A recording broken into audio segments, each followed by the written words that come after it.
Class 6th, Chapter 4, Sorting Materials into Groups. Materials जो भी आप अपने आसपास देखते हो उसको किस तरीके से छांट के हम किस ग्रुप के अंदर डाल देंगे उसके बारे में हम लोग स्टडी करते हैं इस चैप्टर के अंदर. Objects around us. We saw that our food and clothes have so much variety in them. Not just food and clothes, there is such a very vast variety of objects everywhere we see around us.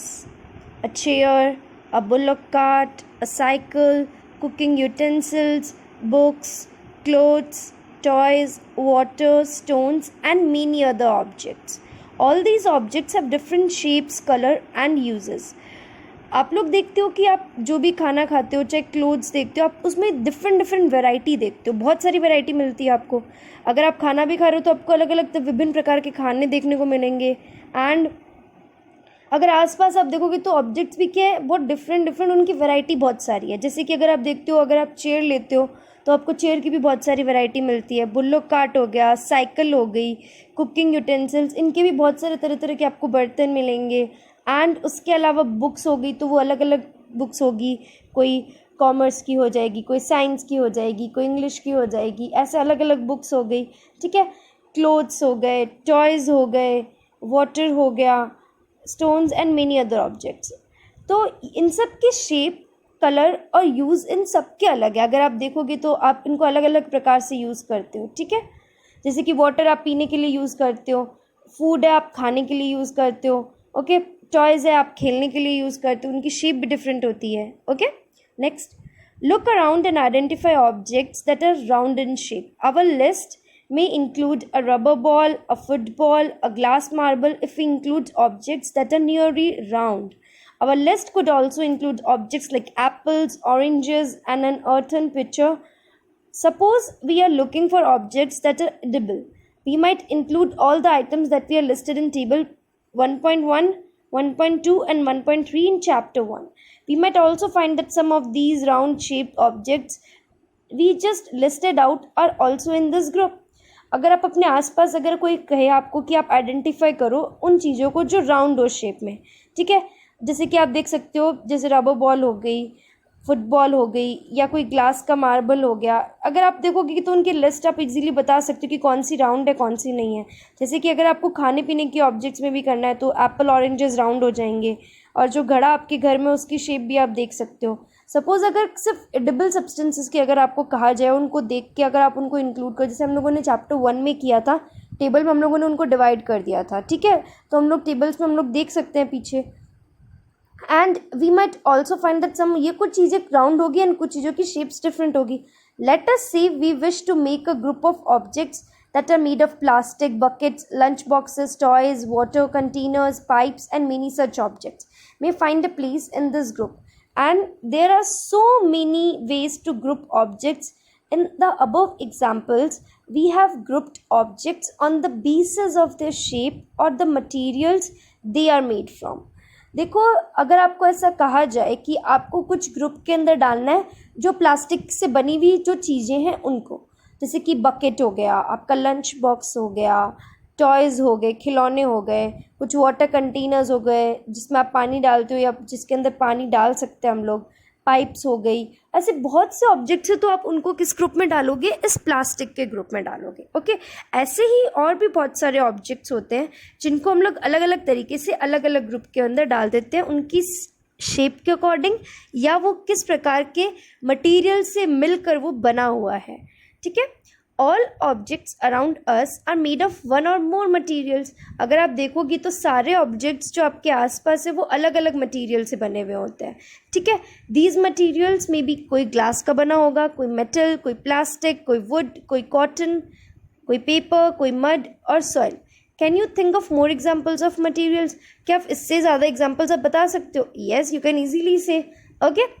तो ऐसे ही अलग अलग materials को अलग अलग groups के अंदर डाला जाता है, वो जिस प्रकार के मटेरियल से बने हुए होते हैं उनके accordingly. Okay. Let's move on to the activity 1.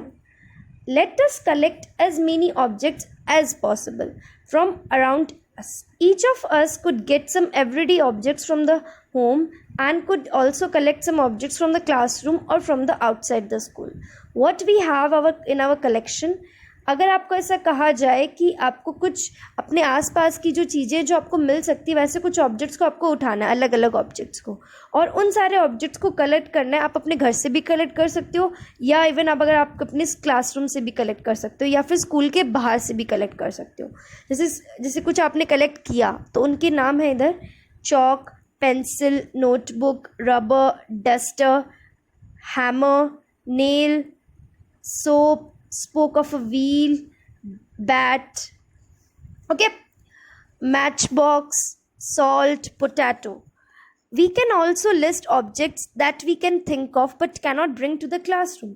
देखो कुछ ऐसे ऑब्जेक्ट्स, आप ये सब सारे ऑब्जेक्ट्स तो आप देख रहे हो कि ये सब क्या है, आपको कुछ घर से मिले हैं, कुछ स्कूल से मिले हैं, कुछ आपने बाहर से लिए हैं, ठीक है. और इन सारे ऑब्जेक्ट्स को अगर आपको कहा जाए कि इनकी लिस्ट बनानी है लेकिन आपको क्लासरूम से नहीं लाना, तो आप कौन सा ऑब्जेक्ट्स को देखोगे?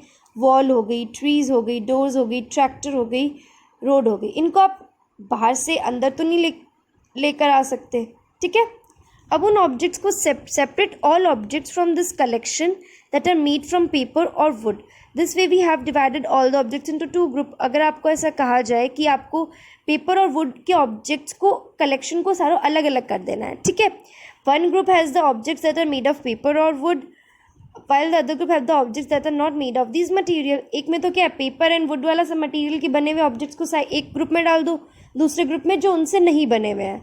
तो इससे क्या कर सकते हैं, similarly we could separate the things that we are using for preparing food. ऐसे ही आप जो खाना बनाने के लिए जो चीज़ें यूज़ कर रहे हो उनको भी आप क्या कर सकते हो, ईजिली सेपरेट कर सकते हो.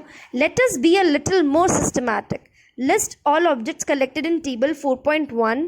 Try to identify the materials that each one is made up of. It would be fun to make this a large table collecting information about as many objects as possible. It may seem difficult to find out the materials out of which some of these objects are made. In such cases, discuss with your friends, teachers and parents to identify the materials. आपको इसको थोड़ा little systematic तरीके से देखते हैं हम लोग, मतलब एक पूरे तरीके से. जैसे कि आप टेबल देख रहे हो तो टेबल में अगर आप देख सकते हो कि आपने एक तरफ ऑब्जेक्ट्स लिखे हैं, दूसरी तरफ आपने जिन मटेरियल से वो बना हुआ है वो लिखा है, ठीक है. जैसे कि प्लेट है, वो किससे बनी हुई है, स्टील की भी हो सकती है, ग्लास की भी हो सकती है, प्लास्टिक्स की भी हो सकती है, या फिर कोई और भी अदर हो सकती है, ठीक है. तो ऐसे ही पेन प्लास्टिक का बना होता है, मेटल के भी पेन्स मिलते हैं. तो ऐसे अलग अलग ऑब्जेक्ट्स की आप बहुत सारे लिस्टिंग आप बना सकते हो, so you can easily understand this factor. Okay, next moving on to the activity 2. Activity 2 में सबसे पहला कहा गया है table 4.2 list some common materials. You can also add more materials in column 1 that are known to you. Now try and think of every day objects you know that you are mainly use of this materials and list them in column 2. इसमें क्या बोला है, different objects है लेकिन वो same material से बना है. जैसे कि वुड है, वुड की क्या होती है, चेयर भी होती है, टेबल भी होती है, प्लग भी होता है, बुल्लोक कार्ट भी होता है, व्हील्स भी होती है. ओके, पेपर का जैसे देख लो, बुक्स भी होता है, नोटबुक्स भी होता है, न्यूज़पेपर भी होता है, टॉयज़ भी होते हैं, कैलेंडर्स भी होते हैं, लेदर बेल्ट्स भी होते हैं, शूज़ भी होते हैं. ऐसे ही आप प्लास्टिक्स के भी लिख सकते हो. प्लास्टिक्स के क्या बने हुए होते हैं, जैसे हम लोगों ने पीछे देखा था, बकेट हो गया, मग हो गया, प्लास्टिक की प्लेट हो गई, और भी बहुत सारे मटीरियल्स होते हैं. Next is cotton. कॉटन के क्लोथ्स होते हैं. कॉटन मेडिकल कॉटन के लिए भी यूज़ किया जाता है, मेडिकल पर्पस के लिए भी. एंड कॉटन हम लोग हमारे बेड्स में भी यूज़ करते हैं. ओके, तो ऐसे आप उनको लिस्ट बना सकते हो उनकी. What do we find from these tables, क्या हम फाइंड किया हम लोगों ने इन टेबल से, ठीक है. First we group objects in many different ways. We then found that objects around us are made of different materials. At times an object is made up of a single material. An object could also be made up of many materials, and then again one material could be used for making many different objects. What decides what material should be used for making any given object? It seems that we need to know more about different materials. Okay, अगर आपको ऐसा कहा जाए कि आपको ना objects को सबसे पहले क्या करना है, ऑब्जेक्ट्स को ग्रुप करना ऑब्जेक्ट्स को, फिर फाइंड आउट करना है आपको कि वो कौन से डिफरेंट मटेरियल से बने हुए हैं। जैसे कि आप देख सकते हो कोई एक ऑब्जेक्ट है वो किसी सिंगल मटेरियल का भी बना होता है, एंड कोई एक ऑब्जेक्ट है वो बहुत सारे मटेरियल से बने हुए होते हैं। एंड देन अगर आप ऐसा हो सकता है कि एक मटेरियल यूज़ किया गया है अलग अलग ऑब्जेक्ट्स को बनाने के लिए, जैसे वुड है, चेयर, टेबल, इन सब के लिए यूज़ किया, तो आप डिसाइड कर सकते हो कि कौन सा मटेरियल यूज़ किया गया है किस गिवन ऑब्जेक्ट के अंदर। ठीक है, तो ऐसे ही हम लोग मटेरियल्स के बारे में और जानने के लिए, उनकी प्रॉपर्टीज़ के बारे में और जानने के लिए, let's move on to the other one, properties of materials. Have you ever wondered why a tumbler is not made up of a piece of cotton, cloth or a cloth? Recall our experiments with pieces of cloth in chapter 3, and also keep in mind that we generally use a tumbler to keep a liquid. Therefore, would it not be silly if we were to make a tumbler out of cloth? What we need to for a tumbler is glass, plastic, metal or other such material that will hold water. Similarly, it would be wise to use paper like materials for cooking utensils.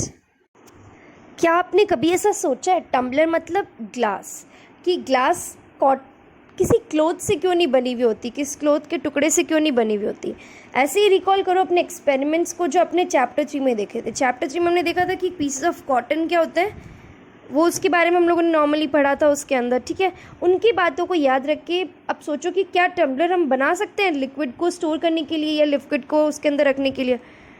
ये तो बहुत ही सिली चीज़ हो गई कि हम लोग उसके अंदर रख सकते हैं। No, we cannot keep, because cotton और अ सिंपल क्लोथ बेसिकली वो किससे बना होता है, या फिर ग्लास या प्लास्टिक या किसी मेटल का बना होता है जो पानी को क्या कर सकता है, होल्ड करके रख सकता है। ठीक है, और वही अगर आपको कह दिया जाए it would be wise to use paper like materials for cooking utensils, वैसे ही अगर आपको कहा जाए कि आप पेपर के मटेरियल यूज़ करो खाना पकाने के लिए, नॉट पॉसिबल, वो तो जल जाएंगे।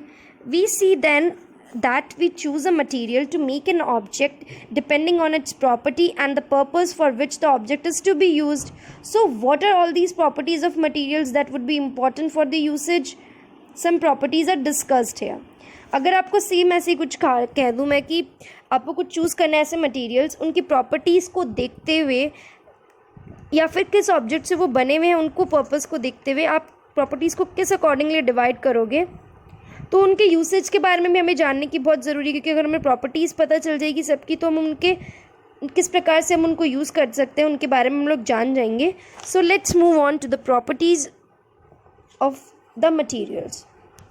Okay, appearance materials usually look different from each other. Wood looks very different from iron appears different from copper or aluminium. At the same time, there may be some similarities between iron, copper and aluminium. Okay, so at the same time there may similarities between iron, copper and aluminium that are not there in wood. देखो, ऐसे ही अगर आपको कहा जाए कि आपको materials को देखना है, ठीक है, और अगर आप देख सकते हो कि जो हमारा वुड है वो कितना अलग है हमारे आयरन से, ठीक है, एंड आयरन कितना ज़्यादा अलग है कॉपर एंड एल्यूमिनियम से।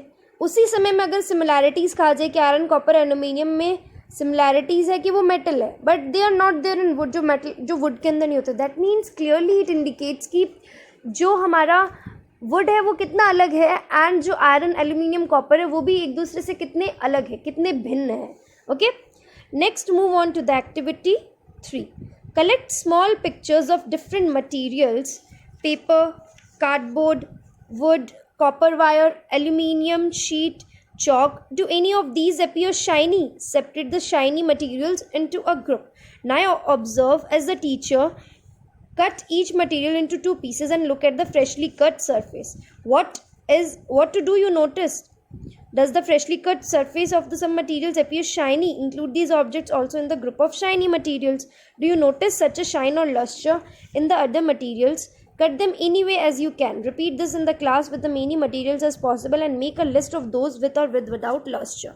Instead of cutting, you can rub the surface of material with sandpaper to see if it has luster.